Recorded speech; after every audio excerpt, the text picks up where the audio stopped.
Halo, Shalom. Bertemu kembali dalam siraman rohani pada kesempatan ini. Mungkin saudara-saudara dalam keadaan masih terlelap, tetapi juga ada semangat untuk bangun pagi, dan pekerjaan sudah menanti di hadapan Anda, kita semua. Saya berdiri di sini akan memberikan pencerahan tentang kemenangan. Siapa yang menang? Sebelum saya membuka Alkitab ini, Wahyu pasal 3 ayat yang kelima, mari kita berdoa.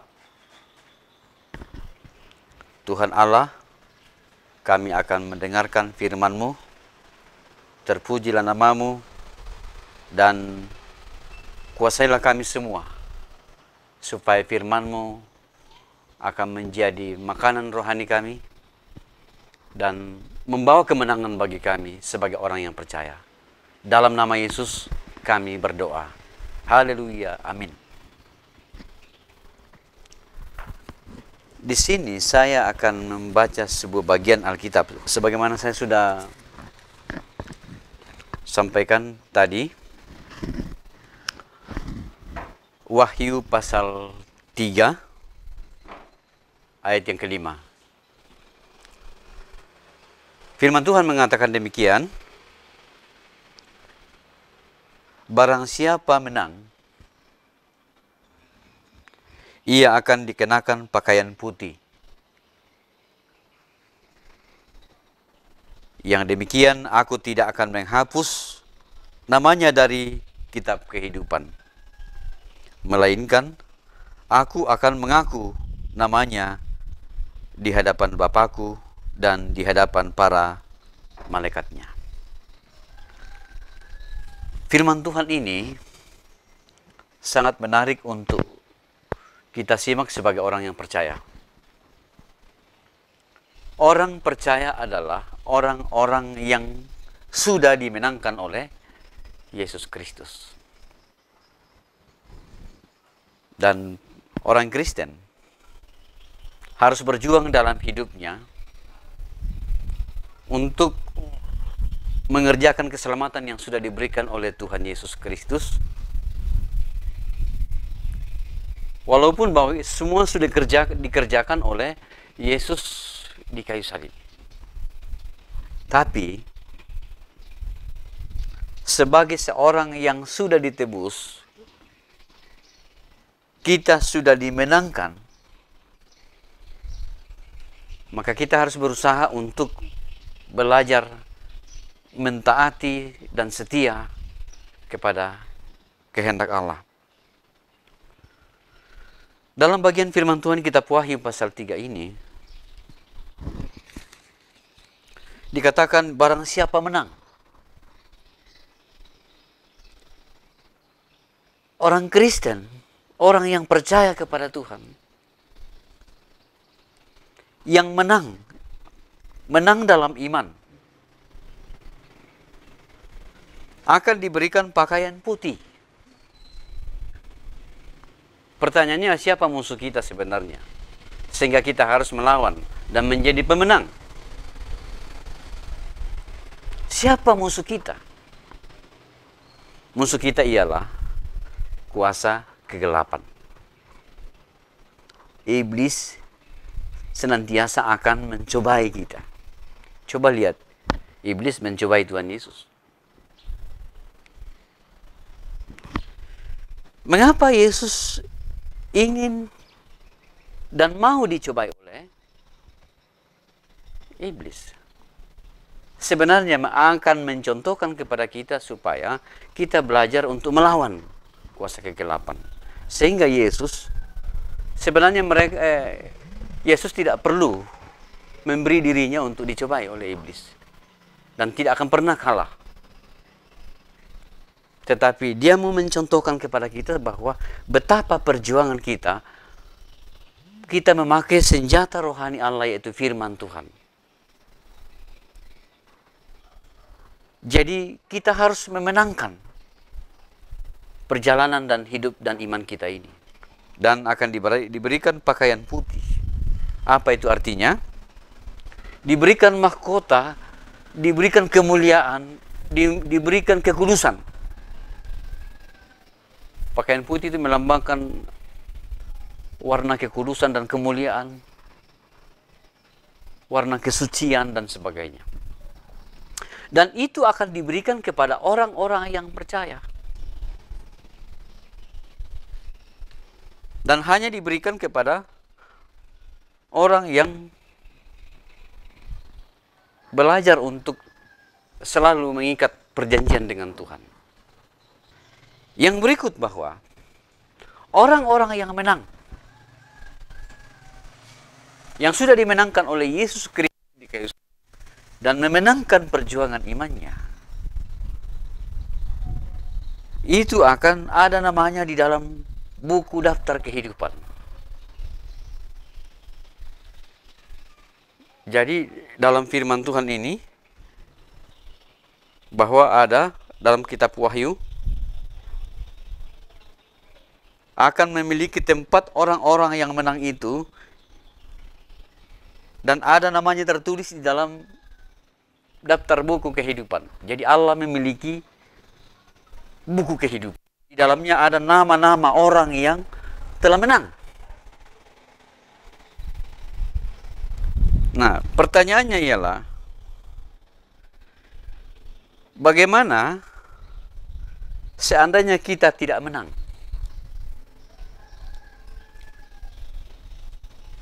Yesus telah membawa kemenangan,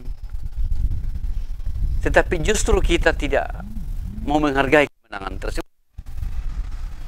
Kemenangan ini harus berwujud pertobatan dan buah-buah iman.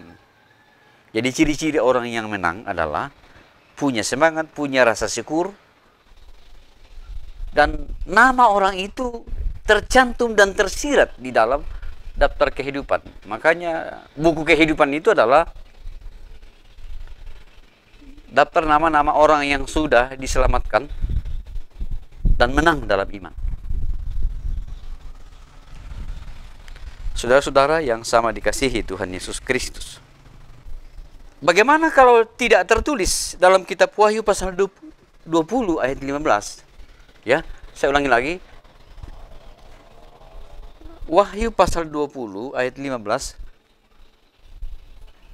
adalah orang-orang ketika tidak tertulis dalam daftar kitab kehidupan, tentu akan dilemparkan ke dalam lautan api. Nah, inilah perhatian kita sebagai seorang yang percaya melalui media ini, kesempatan ini, dalam kesibukan kita. Oh, ternyata memang perlu ada perjuangan dalam hidup. Firman Tuhan mengatakan, kerjakanlah keselamatanmu dengan takut. Takut dan gentar.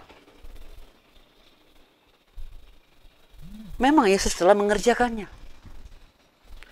Tetapi mengerjakan di sini ialah apa yang telah dilakukan oleh Yesus.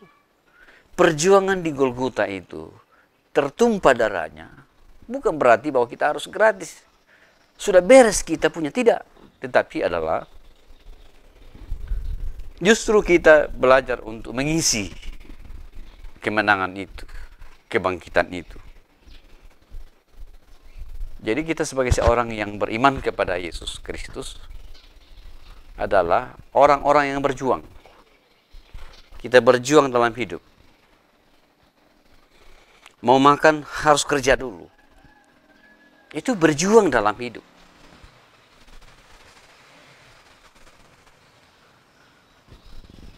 Dan dengan demikian, maka dalam kesempatan firman Tuhan ini, bahwa orang-orang yang menang, orang-orang yang hidupnya untuk melawan kuasa kegelapan, akan berjuang bersama dengan Allah. Jadi kuasa kegelapan inilah merupakan lawan kita sebenarnya. Tidak perlu melawan orang lain. Mungkin orang lain juga adalah korban-korban daripada iblis. Mungkin orang lain adalah korban-korban kuasa kegelapan. Kita sama. Tapi marilah kita melakukan dan melawan iblis, melawan diri kita, melawan nafsu kita. Hawa nafsu pada diri kita adalah musuh yang terbesar.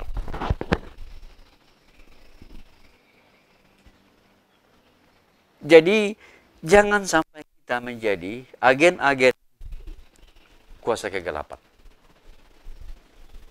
Tiap hari kita baca firman kita, tiap hari kita dalam persekutuan, tiap hari kita melayani Tuhan, tetapi sepertinya bagaimana kalau kita tidak menggambarkan ciri-ciri orang yang sudah diselamatkan atau sudah dimenangkan.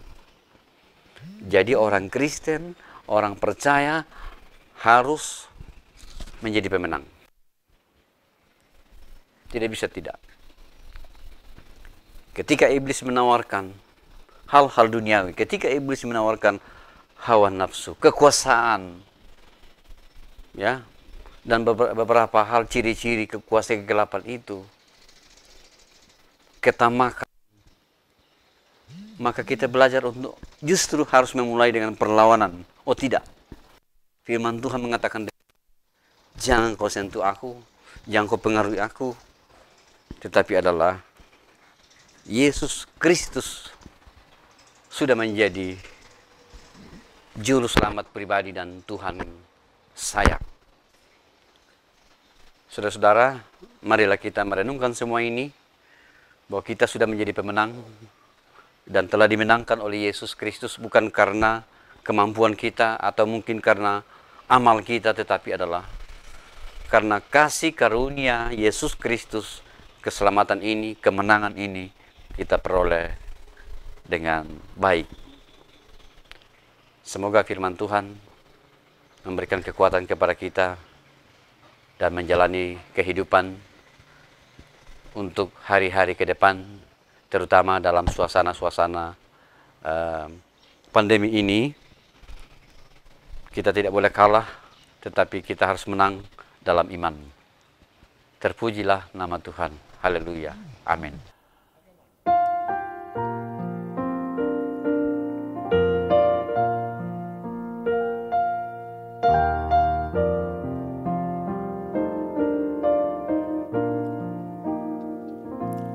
Yake maleko to yang membela Yesus tu tontong rondon ko nada antaku na panunduku narapa lalan katuan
tunduk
Mari kita berdoa. Ya Tuhan Yesus Kristus, terpujilah nama-Mu, dan kami sudah mendengarkan firman-Mu bahwa betapa bahagianya menjadi seorang yang menjadi pemenang. Dan itu akan diberikan mahkota kehidupan dan diberikan tempat dan tercatat nama kami di dalam buku kehidupan Engkau sudah siapkan. Dan bersyukurlah kami ya Tuhan bahwa Engkau mengasihi dan menebus kami dari kuasa kegelapan. Berikan kami kuasa untuk supaya kami dapat melakukan perlawanan terhadap diri kami, terhadap kuasa kegelapan, supaya firman Tuhan ini tetap akan menggunakan kami dalam hidup ini adalah menggunakan senjata rohani, yaitu firman Allah. Saya berdoa untuk jemaat yang sedang dalam suasana kehidupannya. Tuhan Engkau memberkati ketika mereka dalam ragu-ragu percaya, ketika dalam suasana dalam tidak seimbang berpikir, atau sedang dalam suasana sakit dan sebagainya, atau lemah. Tuhan Engkau sebagai Allah yang pemenang akan menjangkau mereka semua, baik di jemaat ini maupun di tempat-tempat lain. Terima kasih Tuhan Yesus. Haleluya. Amin.